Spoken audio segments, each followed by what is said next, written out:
Hello दोस्तों, आप कैसे हैं? उम्मीद है कि आप लोग ठीक होंगे। द बॉटम एजुकेशन में आपका स्वागत है। और आज हम रीडिंग करने वाले हैं union is strength.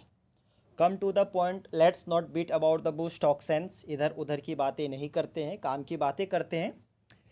Reading practice care से सुनिएगा। पहला पॉइंट है हमारा इंट्रोडक्शन विद एन एग्जाम्पल। दूसरा पॉइंट है examples from various field. Third point है power of unity. Fourth point है हमारा conclusion.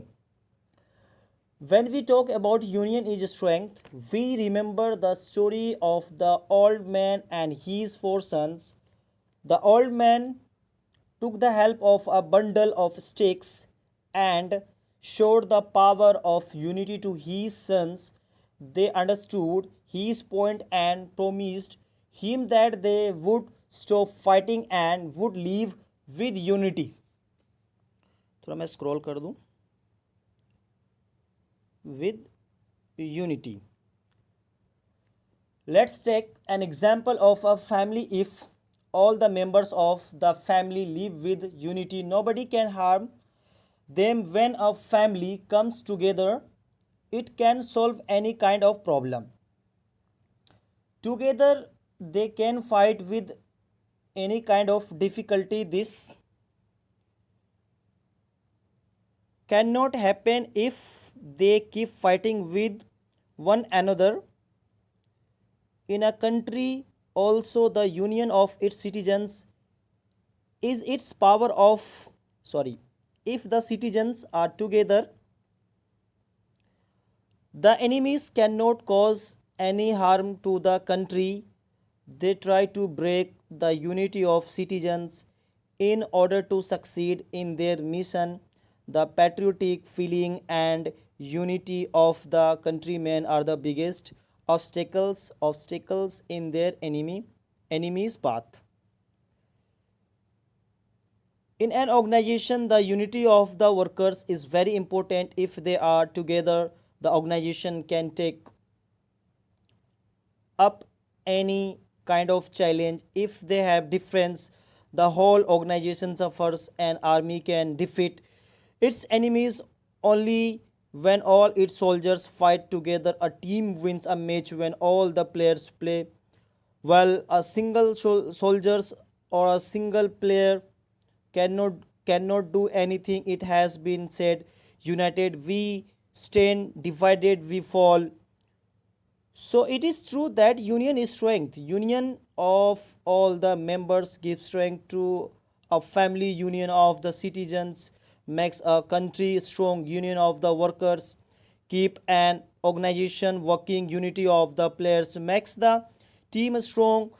Many a time due to unity, even a small platoon of army has created history.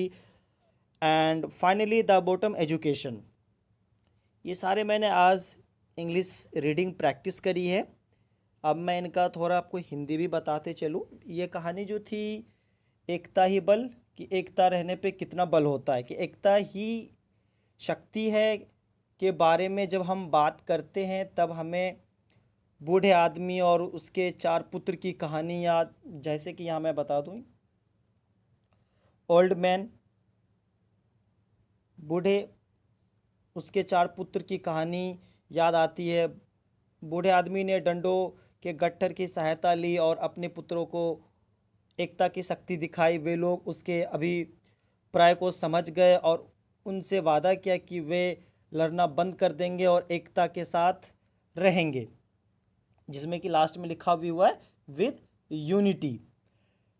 फिर एक परिवार का उदाहरण लें। यदि परिवार के सभी सदस्य एकता के साथ रहते हैं तो कोई उन्हें नुकसान नहीं पहुंचा सकता। जब परिवार एक साथ होता है तब ये किसी प्रकार की समस्या को हल कर सकता।